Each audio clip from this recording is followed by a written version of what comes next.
আসসালামু আলাইকুম। আমন্ত্রণ জানাচ্ছি জাগো স্পোর্টসে। আপনাদের সাথে আছে আমি মারিয়াম হাবিবা। প্রথমেই জানিয়ে দেব সংবাদ শিরোনাম। মেরমেরে ফাইনালে চট্টগ্রামকে হারিয়ে বিপিএল এর শিরোপা জিতল রাজশাহী। বাংলাদেশি সন্দেহ পিটিয়ে মারবেন আর বলবেন ভারতে খেলা নিরাপদ, আইসিসিকে তুলোধন্য করলেন উপদেষ্টা ফারুকী। সিডনির কাছে বড় হার, অস্ট্রেলিয়ায় ছড়ি ঘুরিয়েও ফাইনালে যাওয়া হলো না ঋষাভদের। 24 ঘন্টায় 2 হ্যাটট্রিক, ক্রিকেট বিশ্বে বিরল ঘটনা। বড় 2 তারকাকে ফিরিয়ে 16 সদস্যের স্কোয়াড ঘোষণা করল পাকিস্তান। শুনছিলেন সংবাদ শিরোনাম, এবারে বিস্তারিত। বাংলাদেশ প্রিমিয়ার লিগে ফের চ্যাম্পিয়ন রাজশাহী। 2020 সালের 17 জানুয়ারি ওয়েস্ট ইন্ডিজের তারকা অলরাউন্ডার আন্দ্রে রাসেলের অধিনায়কত্বে বিপিএল এর প্রথম শিরোপার স্বাদ পায় রাজশাহী রয়্যালস। আজ 23 জানুয়ারি মিরপুরের সেই শেরে বাংলা জাতীয় ক্রিকেট স্টেডিয়ামে ফের চ্যাম্পিয়ন হলো রাজশাহী। এবারের আসরে নাম পরিবর্তন করে রাজশাহী ওয়ারিয়র্স নাম খেলা দলটি আজ ফাইনালে হারালো চট্টগ্রাম রয়্যালসকে। 63 রানে হারিয়ে দ্বিতীয় শিরোপা জয়ের উল্লাসে মেতে ওঠে নাজমুল হোসেন শান্তর নেতৃত্বাধীন দলটি। শুক্রবার মিরপুর শেরেবাংলা জাতীয় ক্রিকেট স্টেডিয়ামে বিপিএল এর 12তম আসরের ফাইনালে প্রথম ব্যাট করে তানজিদ হাসান তামিমের রেকর্ড করা সেঞ্চুরিতে ভর করে 4 উইকেট হারিয়ে 174 রান করে রাজশাহী। টার্গেট তাড়া করতে নেমে ইনিংসের শুরু থেকে উইকেট হারাতে থাকে চট্টগ্রাম। শেষ পর্যন্ত 17.5 ওভারে 111 রানে অল আউট হয় দল। দলের হয়ে সর্বোচ্চ 39 রান করেন চট্টগ্রামের হয়ে খেলা পাকিস্তানি ওপেনার মিরাজ বেগ। আরেক পাকিস্তানি আসিফ আলী দ্বিতীয় সর্বোচ্চ 21 রান করেন। ফাইনালের মতো গুরুত্বপূর্ণ ম্যাচে চট্টগ্রামের 7 জন ব্যাটসম্যান 2 অঙ্কের ফিগার রান করতে পারেননি, যে কারণে চট্টগ্রাম বিপিএল এর তৃতীয়বার ফাইনালে উঠেও শিরোপার লড়াইয়ে হেরে যায়। শুক্রবার বিপিএল ফাইনালে টস হেরে ব্যাট করতে নেমে উড়ন্ত সূচনা করে রাজশাহী। ইনিংস ওপেন করতে নেমে দলকে উড়ন্ত সূচনা উপহার দিয়েছেন 2 ওপেনার সাহিবজাদা ফারহান ও তানজিদ হাসান তামিম। ওপেনিং জুটিতে 10.2 বলে 83 রানের পার্টনারশিপ করেন। 30 বলে 2-4 আর 1 ছক্কায় 30 রান করে সাজ করে ফিরেন পাকিস্তানি ওপেনার সাহিবজাদা ফারহান। দলকে শুরু থেকে এগিয়ে নেন বাংলাদেশ দলের তারকা ওপেনার তানজিদ হাসান তামিম।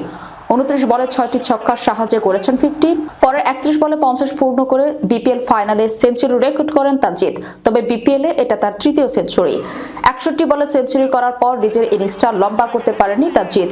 18.5 ওভারে দলীয় 163 রানের তৃতীয় ব্যাটসম্যান হিসেবে সাজ করে ফেরেন এই ওপেনার। এরপর শেষ 7 বলে 11 রান সংগ্রহ করতে রাজশাহী হারায় অধিনায়ক নাজমুল হোসেন শান্তর উইকেট।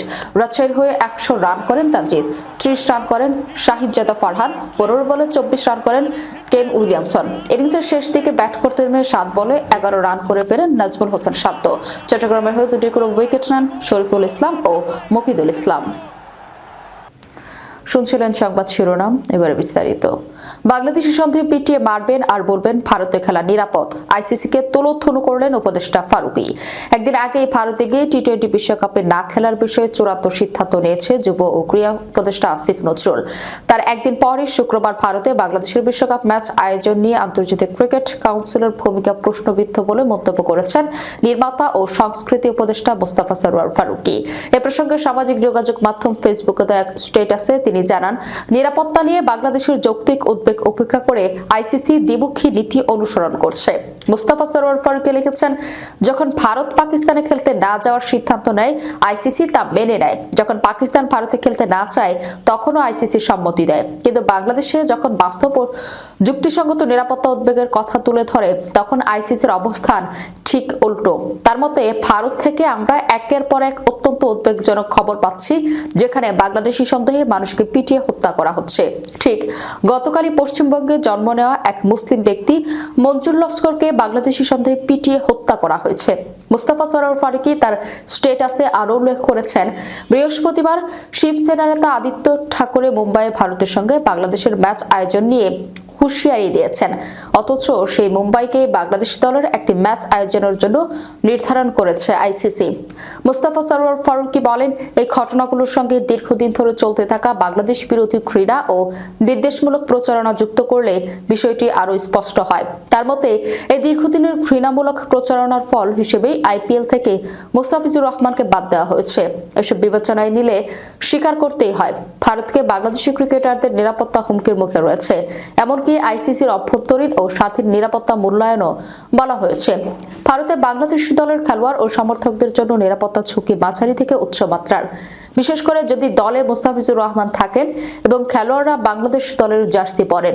আইসিসির নিরপেক্ষতা নিয়ে প্রশ্ন তুলে সংস্কৃতি উপদেষ্টা লিখেছেন, আইসিসি যদি সত্যি নিজেকে এমন একটি সংস্থা হিসেবে তুলে ধরতে চায় যারা সব সদস্য দেশের সঙ্গে সমান আচরণ করে, তাহলে বাংলাদেশের এই যৌক্তিক নিরাপত্তা উদ্বেগকে অবশ্যই গুরুত্ব দিতে হবে এবং যে কোনো মূল্যে ভারত থেকে ম্যাচ সরিয়ে শ্রীলঙ্কার আয়োজন করতে হবে। এখন দায়ভার আইসিসির তাদের নিরপেক্ষতা প্রমাণ করার। সিডনির কাছে বড় হার, অস্ট্রেলিয়ায় ছড়িয়ে ঘুরিয়েও ফাইনালে যাওয়া হলো না রিশাদদের। বিগ ব্যাশ লিগের চ্যালেঞ্জার ম্যাচে আর টিকে থাকতে পারল না রিশাদ হোসেনের হোভার্ট হারিকেন্স। শক্তিশালী সিডনি সিক্সার্সের কাছে 57 রানে হেরে টুর্নামেন্ট থেকে বিদায় নিতে হলো হোভার্টকে। এই জয়ের মাধ্যমে সিডনি দ্বিতীয় দল হিসেবে ফাইনালের টিকিট নিশ্চিত করেছে। সিডনি ক্রিকেট গ্রাউন্ডে টস জিতে ফিল্ডিংয়ের সিদ্ধান্ত নেন হোভার্ট অধিনায়ক বেন ম্যাকডারমট। ব্যাট করতে নেমে শুরুটা খুব একটা ঝলমলে না হলেও ইনিংস গড়ে তুললেন সিডনির ওপেনার স্টিভেন স্মিথ। তার দৃঢ় ব্যাটিংয়ে ভর করে 20 ওভারে 8 উইকেটে 198 রানের বড় সংগ্রহ দাঁড় করায় সিডনি। স্মিথ সর্বোচ্চ 65 রানের ইনিংস খেলেন। জোয়েল ডেভিস করেন 27 রান। এছাড়া Daniel huge 13, Josh Philip 15, জোসেন Hendrix 19 এবং জ্যাক এডওয়ার্ডস 15 রান যোগ করেন, যা দলীয় স্কোরকে আরও সমৃদ্ধ করে। হোভার্টের বোলিংয়ে রিলে মেরিটিথ 3টি উইকেট নেন। 2টি করে উইকেট শিকার করেন রিশাদ হোসেন ও বিনি স্টানলেক। 199 রানের লক্ষ্য তাড়া করতে নেমে শুরু থেকেই ধাক্কা খেতে থাকে হোভার্ট। নিয়মিত বিরতিতে উইকেট হারিয়ে ম্যাচ থেকে ক্রমেই ছিটকে যায় তারা। অধিনায়ক ম্যাকডারমট সর্বোচ্চ 40 রান করেন, ব্রো ওয়েস্টার যোগ করেন 24। তবে অন্য কোনো ব্যাটার উল্লেখযোগ্য ইনিংস খেলতে না পারায় 141 রানেই গুটিয়ে যায় হোভার্টের ইনিংস। এই হারের মধ্য দিয়ে চলতে বিগ ব্যাশে হোভার্ট হারিকেন্সের অভিযান শেষ হলো। অন্যদিকে ফাইনালের মঞ্চে জায়গা করে নিয়ে শিরোপার আরও এক ধাপ কাছে পৌঁছে গেল সিডনি সিক্সার্স। দুবাইয়ের সিরিজের শেষ ম্যাচে নাটকীয় প্রত্যাবর্তনের লজ্জার ধবতোলায় থেকে বেঁচে গেল ওয়েস্ট ইন্ডিজ। আর এই জয়ের নায়ক এমন একজন ক্রিকেটার যিনি সিরিজের আগের 2 ম্যাচেই ছিলেন একাদশের বাইরে। সুযোগ পেয়েই বাজিমাত করলেন পেস অলরাউন্ডার সামার স্প্রিঙ্গার। 1 ওভারে হ্যাট্রিক করে ম্যাচ ঘুরিয়ে দিলেন ক্যারিবীয়দের পক্ষে। 152 রানের লক্ষ্য তাড়া করতে নেমে আফগানিস্তান ছিল জয়ের খুব কাছাকাছি। 18 ওভার শেষে 6 উইকেট হাতে রেখে তাদের প্রয়োজন ছিল মাত্র 25 রান। ক্রিজে তখন দুর্দান্ত ছন্দে থাকা রহমতুল্লাহ গুরবাজ এবং অন্য প্রান্তে অভিজ্ঞ গুলবদিন নাইব।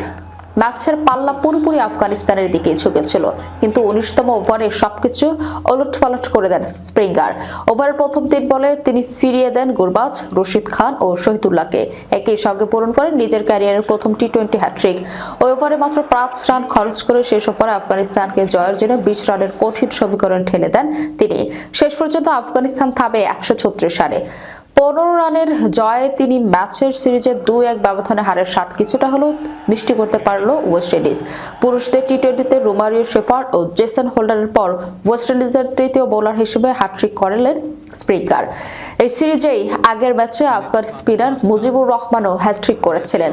ফলে মাত্র 24 ঘন্টার ব্যবধানে 2টি হ্যাট্রিকের বিরল দৃশ্য দেখল ক্রিকেট বিশ্ব। এর আগে ব্যাট হাতে 7 উইকেট 151 রান তুলে ওয়েস্ট ইন্ডিজ। অধিনায়ক ব্রেন্টন কিং এর 47 রানের ইনিংসের সঙ্গে শেষ দিকে স্প্রিঙ্গারের 9 বলে অপরিচিত 16 রান বড় ভূমিকা রাখে।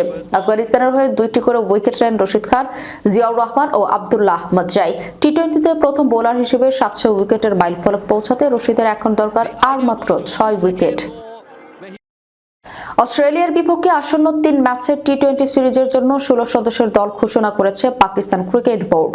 সাবেক অধিনায়ক বাবর আজম এবং তারকা পেসার শাহিন শাহ আফ্রিদি শ্রীলঙ্কার বিপক্ষে সাম্প্রতিক 3 ম্যাচের সিরিজ মিস করার পর আবারও টি20 দলে ফিরেছেন। ওই সিরিজটি 1-1 সমতায় শেষ হয়েছিল। সিরিজের সব ম্যাচে অনুষ্ঠিত হবে লাহোরের গাদ্দাফি স্টেডিয়ামে। ম্যাচগুলো আগামী 29 ও 31 জানুয়ারি এবং 1 ফেব্রুয়ারি আয়োজিত হবে। প্রতিটি ম্যাচ শুরু হবে পাকিস্তানের স্থানীয় সময় বিকেল 4টায়। প্রতিবেদন জিও সুপারের। 28 জানুয়ারি পাকিস্তানে পৌঁছাবে অস্ট্রেলিয়া দল। এটি হবে পাকিস্তানের মাটিতে অস্ট্রেলিয়ার দ্বিতীয় টি-20 সিরিজ। এর আগে 2022 সালে এপ্রিল মাসে গাদ্দাফি স্টেডিয়ামে একমাত্র টি-20 ম্যাচ খেলেছিল তারা। এই সিরিজটি টি-20 বিশ্বকাপের প্রস্তুতির গুরুত্বপূর্ণ অংশ হিসেবে বিবেচিত হচ্ছে। ভারত ও শ্রীলঙ্কায় যৌথভাবে অনুষ্ঠিতব্য এই বিশ্বকাপ শুরু হবে 7 ফেব্রুয়ারি এবং শেষ হবে 8 মার্চ। বিশ্বকাপে পাকিস্তান পড়েছে গ্রুপ এ তে, যেখানে তাদের প্রতিপক্ষ ভারত, যুক্তরাষ্ট্র, নেদারল্যান্ডস ও নামিবিয়া। অন্যদিকে অস্ট্রেলিয়া গ্রুপ বি তে খেলবে শ্রীলঙ্কা, আয়ারল্যান্ড, জিম্বাবুয়ে ও ওমানের সঙ্গে। টি-20 আন্তর্জাতিক ক্রিকেটে পাকিস্তান ও অস্ট্রেলিয়া এখন পর্যন্ত মুখোমুখি হয়েছে 28 বার। এর মধ্যে অস্ট্রেলিয়া জিতেছে 14টি ম্যাচ, পাকিস্তান জিতেছে 12টি। একটি ম্যাচ টাই হয়েছে এবং একটি ম্যাচে কোনো ফল হয়নি। যাবার আগে শিরোনামগুলো জানিয়ে দিব আরো একবার। মেলবোর্নে ফাইনালে চট্টগ্রামকে হারিয়ে বিপিএল এর শিরোপা জিতল রাজশাহী। বাংলাদেশি সন্ত্রে পিটিয়ে মারবেন আর বলবেন ভারতে খেলা নিরাপদ, আইসিসিকে তুলোধন্য করলেন উপদেষ্টা ফারুকী। সিডনির কাছে বড় হার, অস্ট্রেলিয়ায় ছড়ি ঘুরিয়েও ফাইনালে যাওয়া হলো না ঋষভদের। 24 ঘন্টায় 2 হ্যাটট্রিক, ক্রিকেট বিশ্বে বিরল ঘটনা। বড় 2 তারকাকে ফিরিয়ে 16 সদস্যের স্কোয়াড ঘোষণা করল পাকিস্তান। এ ছিল এখনকার মতো। পরবর্তী সংবাদ দেখার আমন্ত্রণ রইল। ধন্যবাদ সবাইকে। আল্লাহ হাফেজ।